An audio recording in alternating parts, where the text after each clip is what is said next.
Okay, everybody, we wanted to take a moment to talk a little bit about that conversation to describe somebody as sweet.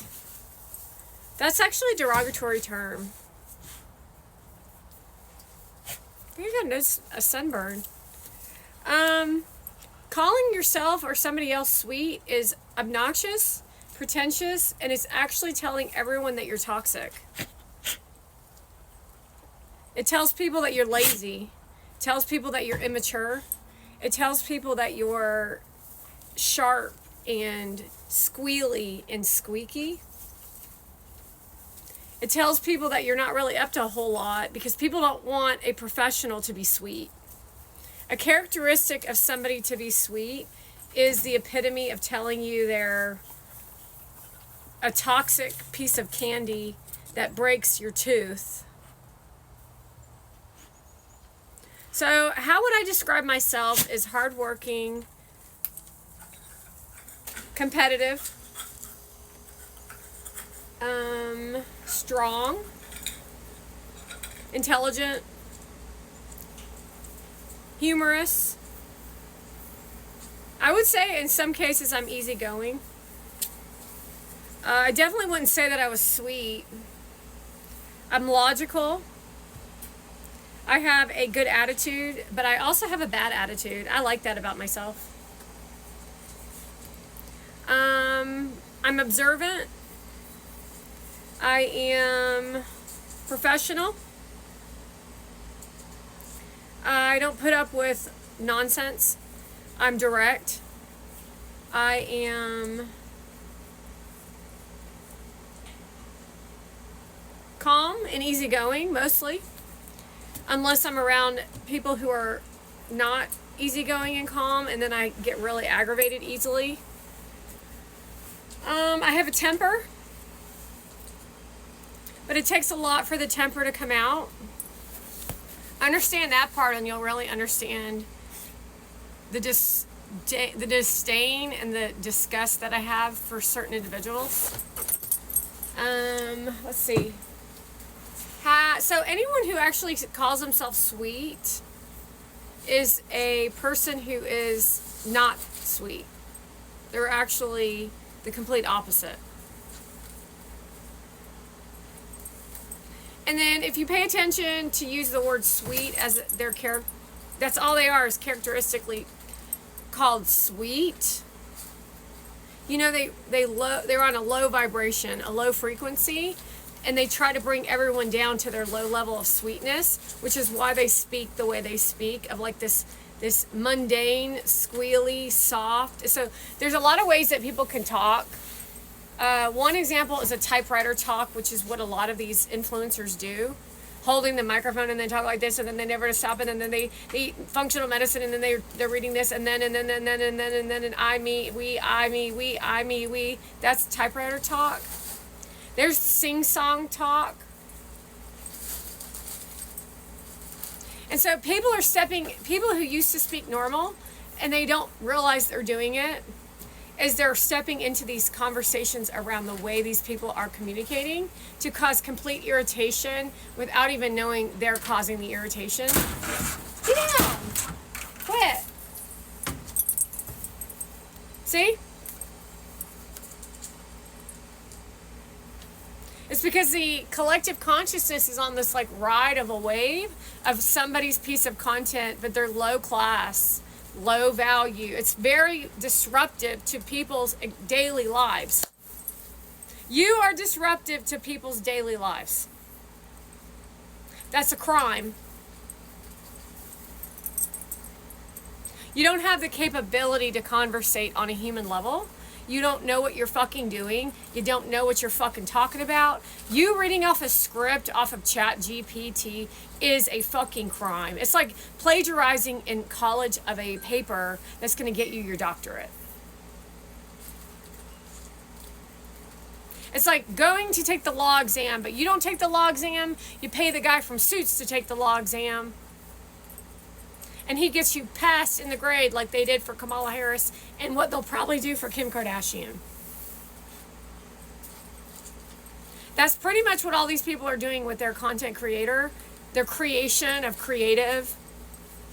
Blending foods in a meal from some person who's not a professional chef is not creative. Especially when you have a chef sitting right next to you who is the one actually creating it. And all you did was say, I don't want cream or milk or butter. I'm like, are you fucking kidding me right now? Well, I wanted to do sweet potatoes with this, and I wanted to do that. No, you didn't.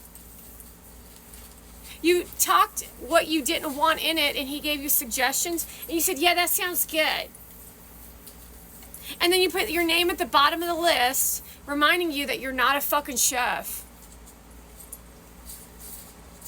So I'm not really sure what part of the Iranian culture doesn't understand that Friendsgiving is not Thanksgiving.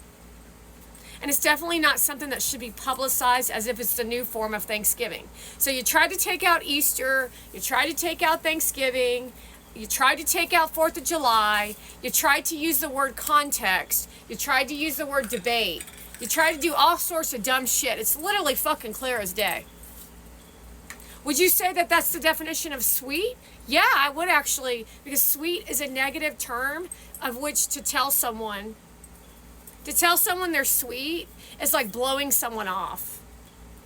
Yeah, she's sweet. She's real sweet.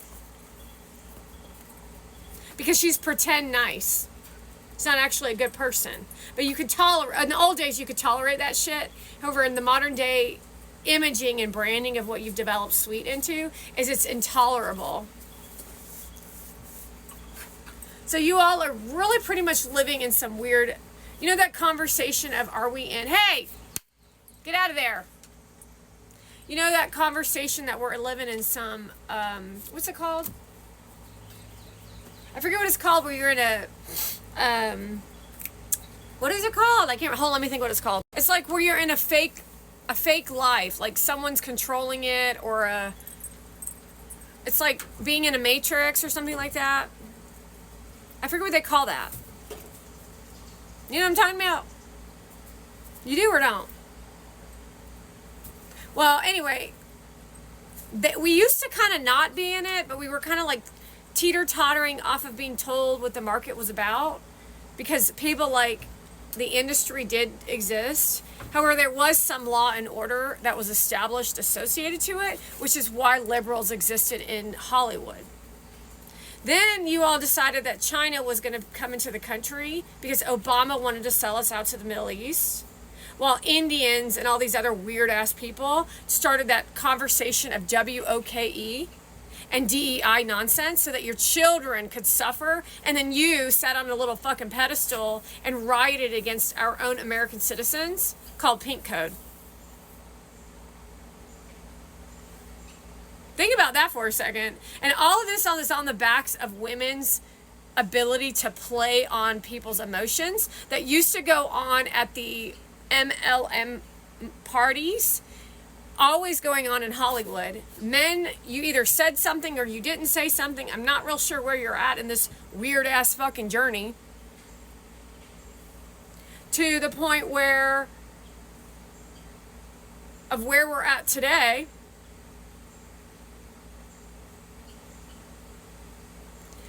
That of which the context and of which you live.